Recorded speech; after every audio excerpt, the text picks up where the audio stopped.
Sampai dengan sekarang pun, di mindset orang, smartphone foldable itu adalah masuk kategori sebuah produk inovatif yang keren, tapi ringkih.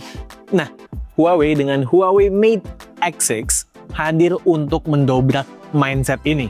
Sekaligus ingin membuktikan, experience dari sebuah smartphone foldable bisa sama baiknya dengan smartphone flagship yang candy bar, alias tanpa kompromi. Nah, gue udah beberapa waktu belakangan ini menggunakan Huawei Mate X6. Gue mau share experience gue, sekaligus ngebuktiin klaim Huawei valid atau tidak. Let's go! Seperti biasa, semua spek detail akan gue taruh di deskripsi. Di K2G, kita fokus ke experience pemakaian sehari-hari saja. Beli Huawei Mate X6 artinya sudah ready to roll sejak unboxing. Soalnya udah pre-install screen protectornya dan dapat One Piece Premium Hard Case yang memiliki finishing serupa dengan backdoor HP-nya. Terus ada stand-nya juga, lumayan useful di beberapa skenario. Iya, dengan case begini hinge dan area layar depan tidak terlindungi, mungkin karena Huawei nggak mau HP-nya berasa jadi terlalu bulky, atau ya mereka pede aja sama durabilitas HP-nya. Gue suka sama opsi warna merah marun ini, elegan. Ditandem dengan vegan leather dan desain kamera ala heksagonal yang menohok, seolah ngasih sinyal bahwa ini HP mahal woi. Di tangan juga menggenggamnya enak, karena frame-nya rounded. Kalau saja frame-nya dikasih finishing matte, gue bakal lebih suka lagi. Tapi ya ini soal selera sih. Nah, sekarang gue pengen coba obrolin soal karakter smartphone foldable yang coba didobrak oleh Huawei. Pertama, form factor. Dalam keadaan folded, rasionya seperti HP biasa aja, jadi nggak perlu penyesuaian. Dan most importantly, tipis juga. Salah satu yang paling tipis di pasar Indonesia. Kalau begini ceritanya udah mulai nyusul candy bar ini namanya. Sama halnya, ketika kita unfold, lebih tipis lagi. Extra comfy juga, nenteng-nenteng dalam keadaan unfolded. Ya lebaynya, seolah kayak nenteng beberapa lembar kertas aja. Atau mungkin supaya kalian lebih relate, kalau dibandingkan dengan HP foldable mainstream kayak Fold 6, Mate X6 jauh lebih tipis. Walau beratnya mirip, megang Mate X6 ini somehow berasa lebih refined, nggak berasa aneh. Kedua, durabilitas. Konstruksi dan material hinge maupun frame-nya extremely good. Dan yang nggak kalah penting, juga bisa nge-lock di banyak angle. Dan dari pantauan gue, ini nggak ada gapnya dalam keadaan folded loh. Cahaya nggak tembus, gigit pula. Diselipin kertas aja nggak jatuh. Artinya, kemungkinan masuk dirt atau partikel debu kecil misalnya di kantong, lebih kecil. Frame HP-nya ditabrakin sama satu blok metal juga tetap solid-solid saja. Dan dari experience pemakaian gue, ini pernah jatuh sekali face down dalam keadaan folded. So far, aman-aman aja tuh. Gue pakai saat hujan-hujan, nggak bawa payung, juga tetap masih pede. Karena proteksinya mendukung. Layarnya juga masih responsif.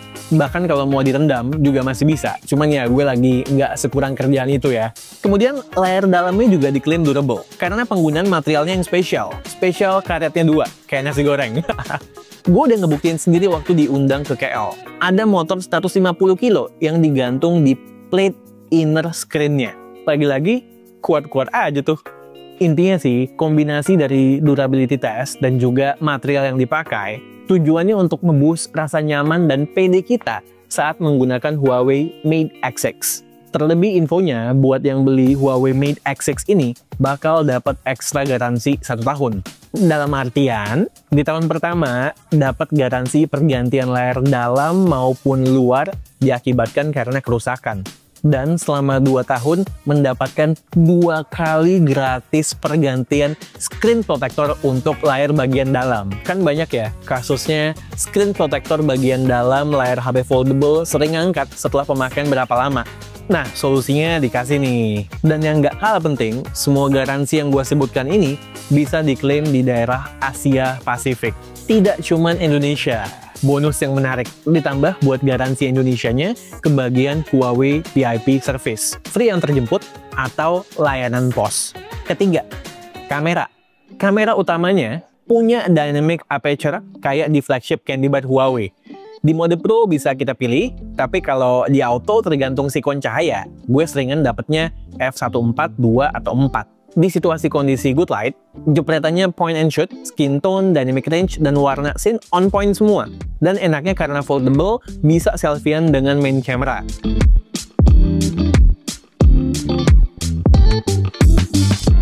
Di indoor lighting, dengan lelampuan tungsten, surprisingly output fotonya otentik.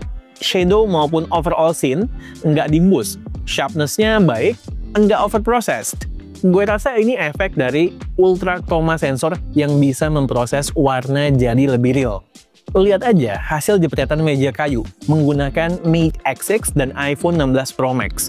Warna fotonya lebih akurat di Mate X6, jauh.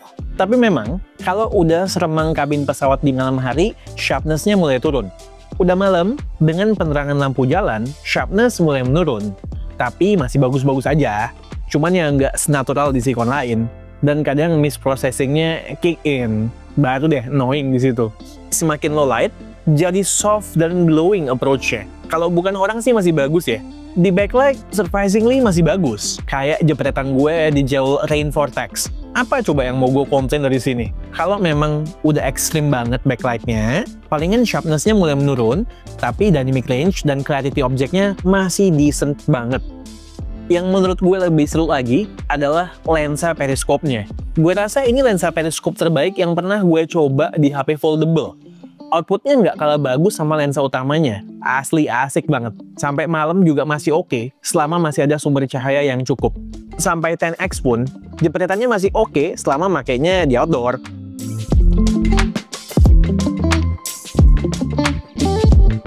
Ditambah juga, jepretan portraitnya dengan lensa ini bagus pol. Ingat ya, objek yang gue foto kadang-kadang bergerak karena foto candid. Lensa tele ini bisa juga dipakai buat jepret foto super makro. Lebih dramatis bokehnya dan kualitas gambarnya jauh lebih bagus ketimbang makro ultra wide. Kadang gue pakai buat jepret snapshot dengan jarak jauh juga masih capable buat nge-freeze moving object. Buat lensa ultra wide, gue nggak terlalu explore banyak di foto. Basically, it gets the job done. Yang pasti kepake banget buat wifi di HP foldable begini, ketimbang harus pakai kamera selfie. Outputnya juga reliable. Justru gue seringan pakai lensa ultra wide-nya buat ngerekam video vlogging, buat dapetin FOV yang lebih besar. So, yang nonton juga bisa lihat lebih banyak scene di sekitar gue. Secara, kalau gue vlogging pakai main kameranya, tight banget frame-nya dengan mode rear camera selfie. Pegel, harus stretch banget tangan gue. Sebelum masuk ke video, gue juga mau info. Justru di beberapa skenario, gue lebih suka jepretan Mate X6 ketimbang 16 Pro Max loh. Kualitas footage-nya, seperti yang kalian bisa lihat, bagus. Mirip rasanya kayak menggunakan smartphone flagship pada umumnya. Tajam, stabil, warna dan dynamic range bagus. Exposure-nya juga pas. Lalu gambarnya tidak berasa overprocess, termasuk natural.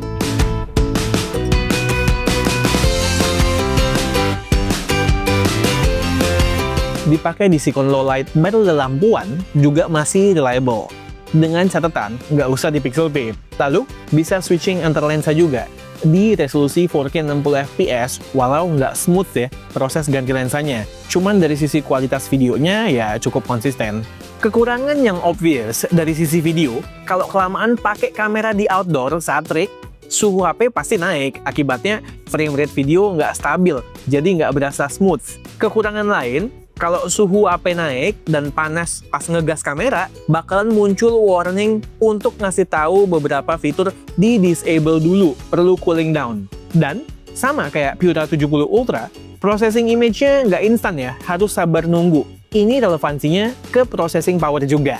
Secara keseluruhan, asik banget output kameranya. Saat menggunakan kamera di Mate X6, gue nggak merasa begitu kangen sama kamera smartphone flagship Candy Bar. Dan mungkin sampai saat ini, seingat gue, ini adalah experience kamera terbaik gue di sebuah smartphone foldable. Sampai di sini artinya nambah lagi satu smartphone foldable yang minim compromise dari segi form factor, durabilitas, dan yang spesial di sini kameranya. Rest of the phone ya tinggal menikmati aja kelebihan dari sebuah smartphone foldable, ya nggak? Buat gue yang sering preview konten dari editor, lalu buat skrip dan ngecek skrip, layar segede ini sih juara banget. Apalagi mengingat usia yang udah nggak muda-muda amat lah. Mata pasti lebih nyaman melihat segala sesuatu di layar yang besar begini. Plus, handy pula. Dimana gue nggak perlu selalu bawa laptop saat traveling. Toh multitasking juga enak di foldable begini. Bisa split screen 2 apps dan maksimal 1 floating window. Plus banyak floating window yang bisa disimpan di sidebar. Kayak contohnya kayak mau meeting sekalian buat notes juga lebih mudah. Iya, bukan yang paling banyak konfigurasi floating window atau split screen-nya, tapi udah bisa gue bilang masuk ke best scenario buat pemakaian gue sehari-hari. Banyak banget window kecil juga gak enak dilihatnya, susah ngebacanya. Palingan kalau gue mau extra flexibility, gue manfaatin fitur live multitaskingnya yang bisa jalanin 3 aplikasi sekaligus. Kepake saat gue lagi di MRT berdiri, space-nya sempit, tangan ngegantung tapi butuh konsumsi konten banyak. Atau buat switching antar 2 apps secara seamless. Ngebuka satu app yang gede kayak Maps saat traveling, satunya lagi baca konten lain. Di sini, possible. Selain itu, sebenarnya semua fitur basic dari smartphone Huawei ya bisa dinikmati di sini, termasuk fitur-fitur yang berhubungan dengan ekosistem ya. Palingan kalau ada yang gue rasakan kurang, well, AI features-nya tidak se-powerful di device-device yang powered by Google. Contoh simpelnya, kayak Object Remover misalnya, kurang advance dan nggak begitu rapi. Mungkin solusinya, kalau kalian decide menggunakan HP ini ya pakai third-party app aja. Mumpung udah nyenggol Mbak Google, lagi-lagi memang masih harus kita akalin alias pakai jalur belakang. Buat aplikasi Google, tinggal search di App Gallery, misalnya YouTube, Google Meet, Google Drive, terus tinggal pilih yang sumbernya itu Fibonacci. Tinggal download dan install, terus kita bisa login ke akun Google kita. Untuk aplikasi yang belum ada di App Gallery, bisa pakai Gbox, di mana di sana kita bisa download Play Store. Kalau misalnya emang kalian beli HP ini dan bingung, gue rasa pas pick up smartphone-nya, bisa minta bantuan staff di tokonya buat setupin dan ajarin ke kalian. Gue yakin mereka pasti mau kok. Sekedar info, beberapa apps esensial gue jalan di sini. Talkpad, Netflix, IG, TikTok, X, WhatsApp, Spotify, My Telkomsel, CapCut, M-Banking juga jalan. Intinya sih memang ada extra steps ya. Tapi mungkin kalau udah nyoba sekali, bakalan terbiasa. Tapi perlu dicatat, ini adalah solusi pihak ketiga, bukan solusi resmi. So, pahami konsekuensinya yang sudah berulang kali gue sampaikan di setiap video Huawei. Buat yang nanyain performa, ya sama aja kayak kebanyakan device Huawei yang belakangan ini sering kita coba ya. SoC-nya menggunakan Kirin 9000 series. Buat kegiatan keseharian gue, di luar gaming dan edit file 4K yang berat, ya semuanya lancar-lancar aja, smooth. Nggak ada slowdown berarti yang gue rasakan. Bahkan mungkin karena SoC-nya ini bukan yang paling high-end juga, ketahanan baterainya juga termasuk oke untuk HP foldable. Pas gue event keluar negeri kemarin, sempat gue bawa dan gue masukin SIM card buat ngetes baterai di tengah jadwal yang hektik. Gue pakai dengan durasi 14 jam, keluar jam 7 pagi sampai dengan 9 malam, lalu banyakan pakainya layar eksternal, bisa dapat SOT hampir 6 jam. Dengan catatan gue super heavy on camera dan make secara full di mobile network, tanpa wifi. Hari berikutnya, gue combo 50-50 antara pemakaian layar luar dan juga dalam. Sama ya, full di mobile network juga. Dengan pemakaian 12 jaman dan nggak terlalu heavy on camera, bisa dapat SOT 5 jaman. Itu pun masih sisa baterai 26%. Artinya bisa tembus 6 jaman kalau gue polin. Artinya kalau untuk pemakaian normal yang tidak ngegas di kamera, buat daily activity, kombinasi antara wifi dan juga mobile network, bisa lebih dari itu. Ya possibly rata-rata di antara 6-7 jam SOT-nya untuk pemakaian sehari-hari. Dan perlu dicatat, selama gue pakai di luar, panas HP-nya bearable kok. Selama nggak digas kamera terus. Dan kedua layarnya bisa kebaca dengan jelas di outdoor. Out of the box pun sudah dilengkapi dengan charger 66 watt. Bisa ngisi penuh baterainya dalam waktu kurang lebih 50 menit, plus bisa wireless charging juga. Hal-hal lain yang perlu kalian ketahui mengenai Huawei Mate X6, mendukung dual SIM fisik atau eSIM, punya stereo speaker dengan output yang bagus, fingerprintnya side mounted, dan posisinya berasa terlalu ke atas buat gue, walau tetap akurat. Cuman dijual dalam satu varian, 12/512 GB. Terakhir tentu softwarenya menggunakan EMUI.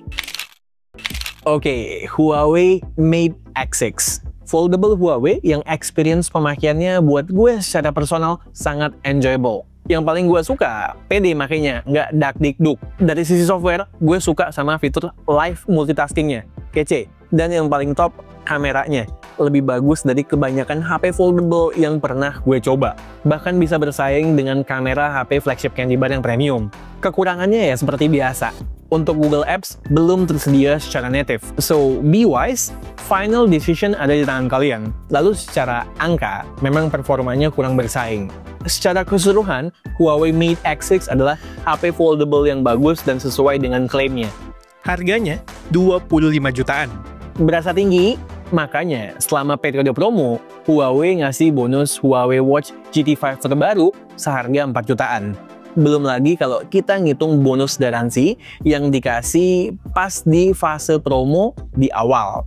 Jadi, best deal dari produk ini adalah ketika kalian membelinya di masa promosi. Kalian fans Huawei, udah punya Pura 70 Ultra, bolehlah dilengkapin koleksinya. Oke, sekian aja video dari gue kali ini. Gue Satish, and this is K2G. Tunggu racun-racun kami yang berikutnya. Bye guys.